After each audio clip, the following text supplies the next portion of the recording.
घर में जगह कम, चीज़ें ज़्यादा और बजट भी महदूद है, तो ये वीडियो आपके बहुत काम आने वाली है। आज मैं आम कपड़े को या बचे हुए फैब्रिक के टुकड़ों को इस्तेमाल करके ज़बरदस्त से डीआईवाई बना के दिखाऊंगी। जैसे बड़ी laundry basket, fabric cover, multiple pocket organiser और सोफ़ा के फिटेड कवर। इसकी बहुत रिक्वेस्ट आती है कि सोफ़ा की गद्दियों के कवर बनाना सिखाएं जी। चलते हैं जी, हम स्टार्ट करते हैं। अस्सलाम वालेकुम, welcome back to my channel. कैसे हैं जी आप सब लोग? तो सबसे पहले डीआईवाई के लिए हमने इस तरह की फ़ोम शीट लेनी है। ये थोड़ी सी मोटी है। आम मार्केट में नॉर्मली बारीक वाली मिलती हैं, तो थोड़ी मोटी भी मिल जाती हैं अगर हम पता करें तो। यहाँ पे मैंने जी मुझे एक शेप चाहिए थी, तो पास में इस्त्री पड़ी थी, तो मैंने इस्त्री की ही शेप काट ली है कुछ इस तरह से।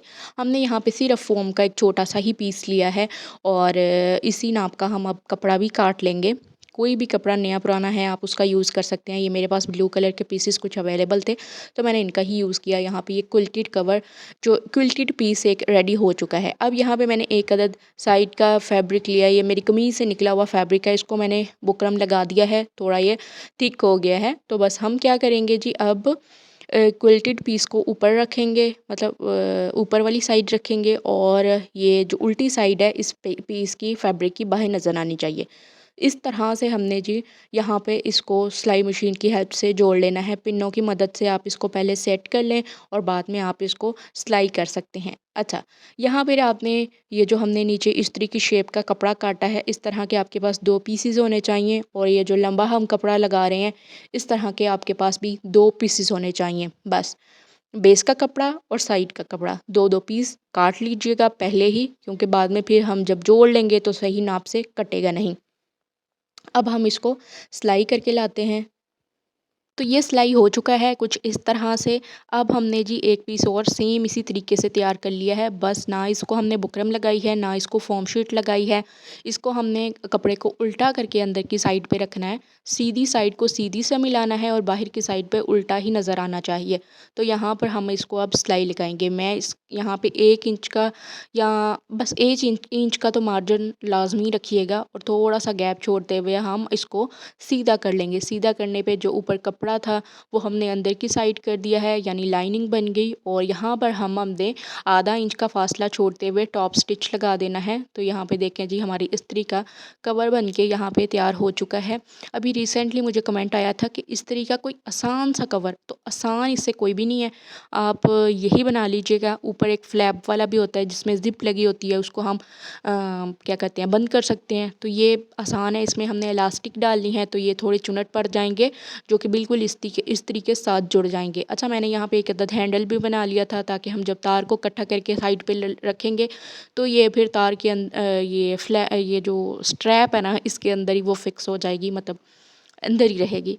अच्छा, मैं सोच रही थी ये कवर बनाते हुए कि इस्त्री तो दिन में पता नहीं कितनी दफ़ा इस्तेमाल होती है, तो इस पे कवर चढ़ा के रखना लाज़मी है। हर दफ़ा कवर से निकालेंगे और यूज़ करेंगे। कवर बनाते हुए मुसलसल मेरे दिमाग में यही चल रहा था कि पता नहीं इतनी दफ़ा हम कवर में इस इस्त्री को डाला करेंगे, निकाला करेंगे, फिर यूज़ किया करेंगे। अगर वो मेरी बहन जिन्होंने ये रिक्वेस्ट की थी, मैं यहाँ पे उनका नाम भी मेंशन करती हूँ, लिख के कमेंट पेस्ट करती हूँ। प्लीज़ आप ना मुझे लाज़मी बताइएगा कि ये क्या सीन है, मतलब कवर इतना ज़रूरी है।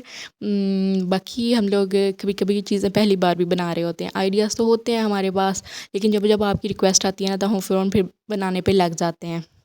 एक ही नाप से बनने वाला ऑर्गेनाइज़र बनाएंगे। ये मल्टीपर्पज़ ऑर्गेनाइज़र है। डिफरेंट वे में इसका यूज़ किया जा सकता है, जो कि मैं आगे चल के आपको बताऊंगी।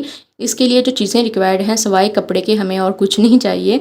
तो कपड़े को मैंने फैब्रिक के 2 पीसेस ले लिए। एक शर्ट थी जिसका मैं ये यूज़ कर रही हूँ, इसके लिए कोई नया फैब्रिक भी यूज़ किया जा सकता है। 2 मैंने थोड़े से बड़े साइज़ के पीस ले लिए जो कि स्क्वायर शेप में हैं, और 2 मैंने उससे छोटे साइज़ के पीस ले लिए जो कि स्क्वायर शेप में ही हैं। और इसको बुकरम के साथ मैंने दोनों पीसेस को बुकरम लगाया है अंदर वाली साइड पे, और जो हमने बड़े पीसेस लिए थे उनमें से भी एक पीस के ऊपर मैंने बुकरम लगा दी है उल्टी साइड पे। अब जिस पीस के ऊपर हमने बुकरम लगाई थी उसके सीधी साइड पे ये फोल्ड किए हुए जो हमने पीसेस तैयार किए हैं, ये रख देने हैं थोड़े से फासले पर। इनका फासला तकरीबन 1 से 1.5 इंच का होना चाहिए। नीचे वाला जो पीस है इसको हम फोल्ड नहीं करेंगे, ऊपर वाले पीस को ही फोल्ड करके सिलाई लगाएंगे। चारों तरफ इसको सिलाई लगा ली है।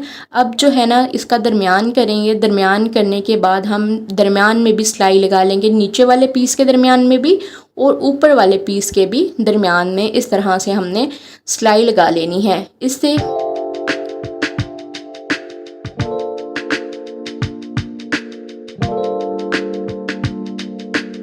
साथ साथ धागे भी कट करते रहेंगे ताकि फिनिशिंग अच्छी आए। अब हमने बड़े साइज़ का फैब्रिक अलग से रखा था उसकी भी उल्टी साइड यहाँ रख के चारों तरफ से सिलाई कर देनी है। बस 2 से 3 इंच फैब्रिक छोड़ दीजिएगा ताकि हम इसको आसानी से सीधा कर सकें। सिलाई हमारी लग चुकी है। जितने भी एक्स्ट्रा धागे थे वो भी कट कर लेंगे और इनको कॉर्नर से भी कट कर देंगे, इससे कोने अच्छे निकलते हैं। तो यहाँ पे मैंने इसको सीधा कर लिया है। सीधा करने के बाद जो हमने फैब्रिक यहाँ पे 2 से 3 इंच का छोड़ा था उसको अंदर की तरफ फोल्ड कर देंगे, क्योंकि हमने अभी चारों तरफ से सिलाई एक और लगानी है जिससे लुक बहुत अच्छी आती है।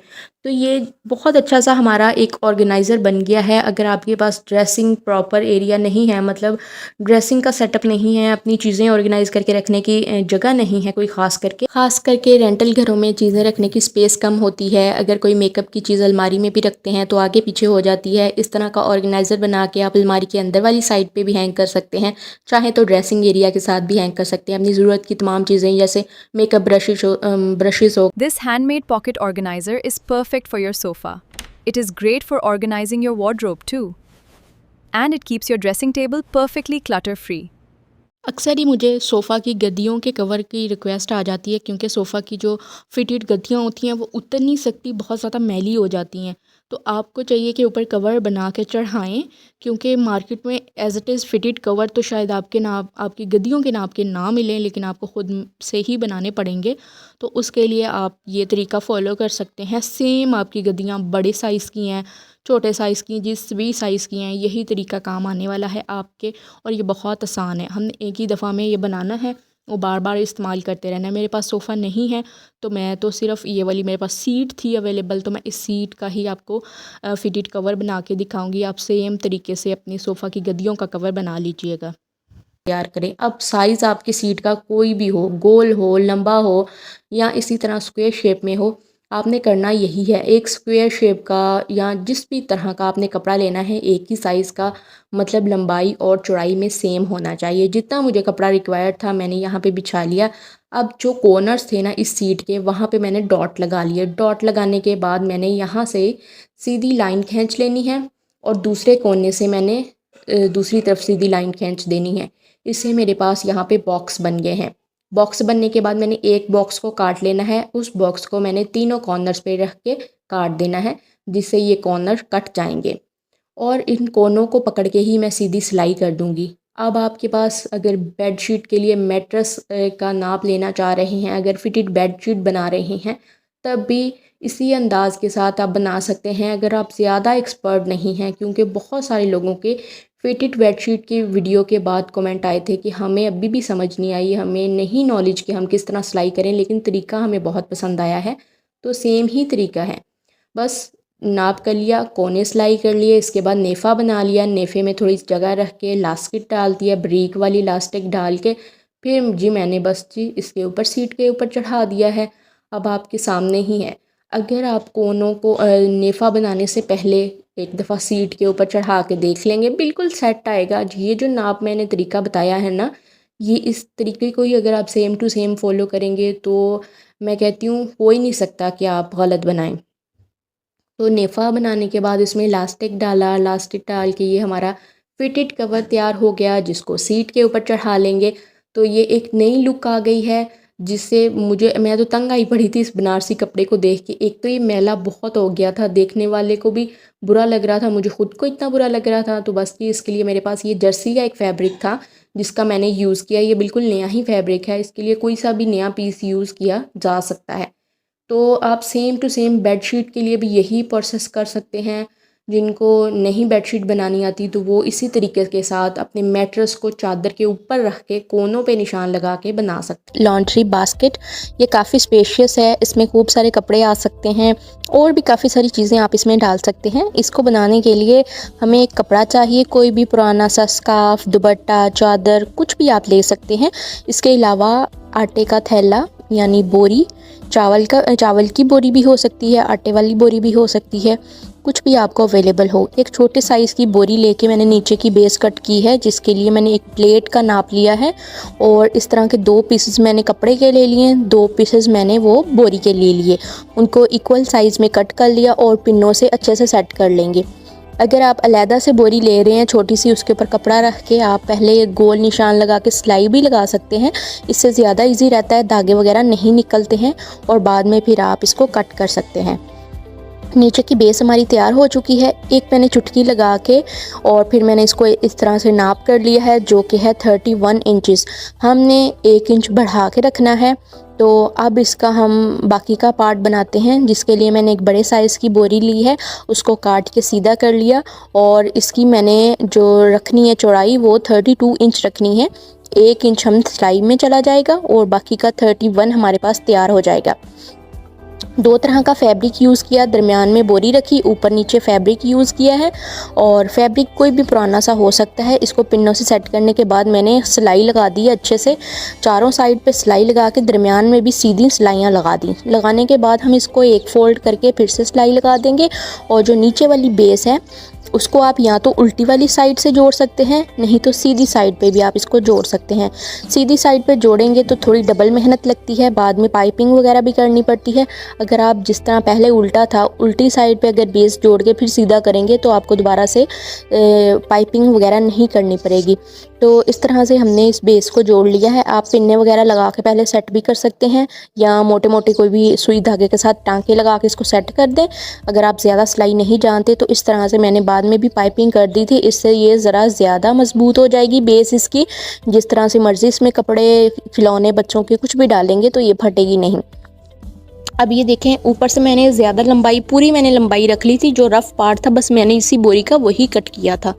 इससे हुआ ये कि मेरे पास इसके जो हैंडल हैं वो भी बन गए हैं। एक्स्ट्रा मुझे दोबारा मेहनत नहीं करनी पड़ी कि बोरे के ऊपर फिर से मैं कपड़ा लगाती, सिलाइयाँ लगाती। तो इस तरह से मैंने फ़ोल्ड करके उसको सिलाई लगा ली और वो हमारे पास हैंडल तैयार हो गए। अब इसका हम क्या कहते हैं, कवर तैयार करेंगे, जो इसको ढांपने के लिए ढक्कन होगा। उसके लिए मैंने एक कपड़ा लिया जो कि 31 इंच का था और 1 इंच मार्जिन सिलाई का दे के मैंने 32 इंच का कपड़ा लेके उसको साइड की सिलाई लगाई, ऊपर से नेफा बनाया, फिर हमने टोकरी के ऊपर इस तरह से सिलाई कर दिया। ये हमारे पास इसके हैंडल बन के तैयार हो गए हैं। बहुत आसान है, कोई भी इस बास्केट को बना के इजीली तैयार कर सकता है। एक तो ये वॉशेबल होगी, दूसरा ये टूटेगी नहीं। अगर आप बच्चों के खिलौनों के लिए भी रखते हैं, अगर बच्चे भी इसको यूज़ कर रहे हैं जिस तरह मर्ज़ी, ये टूटेगी नहीं, गिरेगी भी नहीं, मतलब खड़ी रहती है एक साइड पे अगर आप इसमें कुछ भी डाल के रख रहे हैं। तो ऊपर का जब मैंने कपड़ा लगाया था तो अंदर की तरफ फोल्ड करने के बाद एक एक मैंने सिलाई लगा दी थी। अगर हम इसका हैंड, ऊपर वाला कवर इसको बंद करना चाहें बंद भी कर सकते हैं। अगर मुंह इसका खुला भी रहेगा ना तो ऊपर पाइपिंग सी अच्छी लगती है।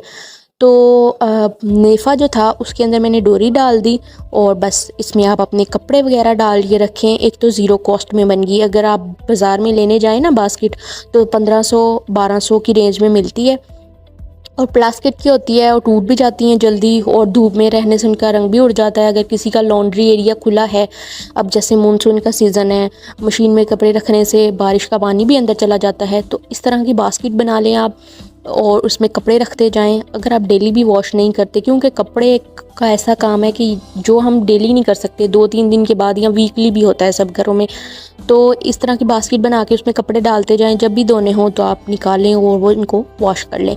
तो जनाब यही थे हमारे आज के तमाम आइडियाज़। आई होप आपको कोई ना कोई तो पसंद आया ही होगा। अगर ऐसा ही हो तो वीडियो को लाइक कर लें, चैनल पे नहीं है तो सब्सक्राइब कर लें। अल्लाह हाफिज़।